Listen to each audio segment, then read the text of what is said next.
Just how much are you looking forward to working under Brad Arthur then? Yeah, very much so. I think Ian's touched on that, is that it's a good opportunity for us all to learn. So any opportunity I get as a young coach to spend time with an experienced coach is always going to be good for us. Do you know much about him before he arrives? No, not really. I obviously watched his team play for a while, and when they got to the grand final, they played some attractive stuff. So yeah, Paramount played a good style in that year. Obviously struggled with some results towards the end there, but they played some good stuff. And we've spoken before about your journey to be a head coach. How much can Brad Arthur help you in achieving that, do you think? Who knows? It depends where he's willing to help us. But I'll be fully committed to supporting him and making him feel welcome at this club. And like I've said previously, is that like we work for the club and I want what's best for the club, and that's to support whoever's leading the way. And as Ian was just saying, he's hopefully going to be at the Warrington game, but without any input. Is that as you understand it as well? Yeah, but I'm sure that he'll have some kind of input, just his presence being there. The players are going to be playing for him week after, so um, that's enough input as needed for tomorrow night. Talk to us about Harry Newman's foot. What's the situation? Yeah, nothing major. Gladly, he's took a knock and it's just too short of a turnaround to get him out there, but it's nothing major. He should be in training next week at some point, and ready to play. Did you fear Sometime. that, Chev? Did you fear the worst with it?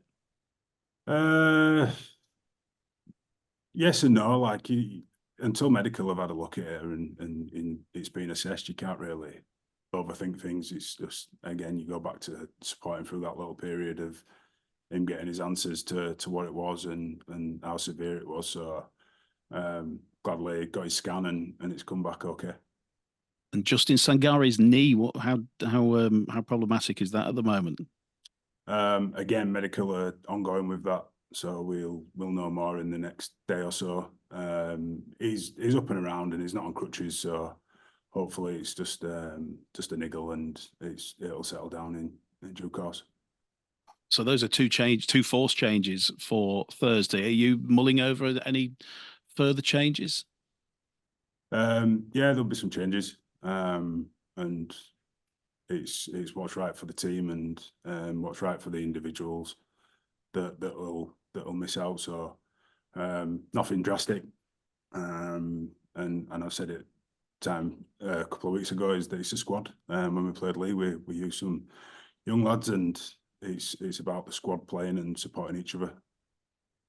Because you had that exuberant performance the week before, that it was then flat last week, wasn't it? Despite getting the win, are you sort of leaning back towards the exuberance now? Yeah, and I'd like to address some of that on that. Spoke last week about it being flat. That was in comparison to the league game. The Lee experience was almost like a grand final. And I've stressed to the players is that it's not always going to be like that. And you have to find a performance regardless of whether it's a big occasion or not occasion. Every game counts. So if they're only going to play because they're thriving off of the environment or the occasion, it's not always going to be like that. So they need to find, or we need to find, ways to make the crowd get behind us, and that comes by performing well and performing strong. What's the main challenge you faced then away at Warrington on Thursday? No, they've been playing well. They're a top four team, and that's a challenge within itself. But we just have to be disciplined and be disciplined to holding after the ball. And I think his biggest challenge is looking at ourselves and performing to the best of his abilities, not worrying about what happened last week. As a player, I was always able to move on the week after because I've got an opportunity to put right what I didn't quite get right the week before. So that's been my message to the players, is that you draw a line under last week. You can't forget about it. But we won. You got 2 points. And there's another opportunity to perform well and get another 2. And just lastly for me, would you expect the squad to be out to impress? Brad, watching on. Yeah. Any bloke that's got pride about himself would want to rectify it, whether Bradwell came in or not. But that's just an added incentive for the players to put their best foot forward, and that's all that myself and Grixie have tried to touch on for the last 3 weeks, is that let's be in a good spot for when somebody else comes in, and make sure that we've got a feel good factor around the place. The bottom three teams all had strong performances last week, including one against you.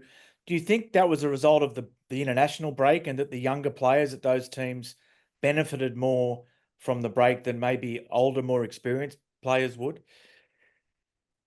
I just think the Super League competition's pretty strong and it's pretty competitive. I know like there's teams there that have only got one win, but like within them, they've played well, and they've got quality players in them squads. So no game is just a given, and you have to work hard for them all. So it's like I say, like the game last week was scruffy on our part, but London have been spirited like all year. So I think it's a bit hard to say whether it would, because of the international break, that they competed more or not. It's just they're always going to compete. They're in competition because they deserve to be there. Yeah, yeah. I've only got two more.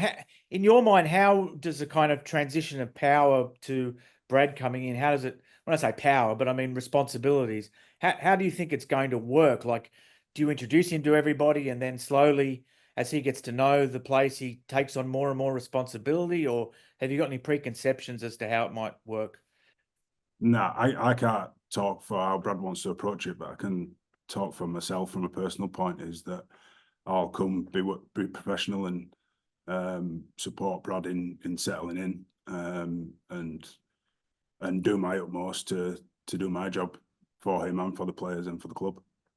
And finally, from me, what are your expectations of your tenure at the club beyond this year, as you sit here now? What do you think the future holds for you as assistant coach? You know, like. Yeah, we're off contract, and there's all sorts that needs to be sorted before that. Like I'm not going to panic about what I'm doing next year when I've got to focus on this year, and that goes at any point. Whether if I've got a year's left in my contract, if I've got 6 months left in my contract, it makes no difference. It's you're always working towards earning that next bit of security. And if that don't come, then you look for other avenues and shake hands. That's sport, it's professional sport. So I'll be doing everything I can, not from a selfish point, but to put myself in a position to be able to be kept on is the ideal situation.